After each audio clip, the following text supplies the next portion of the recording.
નમસ્કાર, હું છું માનસી. કનેક્ટ ઇન્ડિયા ડિજિટલમાં આપનું સ્વાગત છે. જોઈએ આજના સમાચાર. બજાર ખુલતાની સાથે જ લાગી લોઅર સર્કિટ. કેન્દ્રીય બજેટ 2026-27ની રજૂઆત પહેલા જ કિંમતી ધાતુઓના બજારમાં ભારે હલચલ જોવા મળી છે. રવિવારે ટ્રેડિંગ દરમિયાન સોના અને ચાંદીના ભાવમાં એટલો મોટો ઘટાડો થયો કે બજારે તેની નીચલી મર્યાદાને સ્પર્શી લીધી હતી. રોકાણકારોમાં ફફડાટ વ્યાપી ગયો છે અને ગણતરીની મિનિટોમાં જ લાખો કરોડો રૂપિયાનું ધોવાણ થયું છે. ફ્યુચર્સ માર્કેટમાં થયેલા આ ઘટાડાના આંકડા ચોંકાવનારા છે.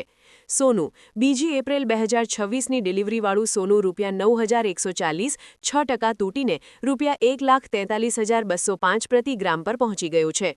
ચાંદી 5મી માર્ચ 2026ની ડિલિવરીવાળી ચાંદીમાં ₹17,515 6%નો મસમતો ઘટાડો જોવા મળ્યો છે, જેના કારણે ભાવ ₹2,74,410 પ્રતિ કિલો થઈ ગયા છે.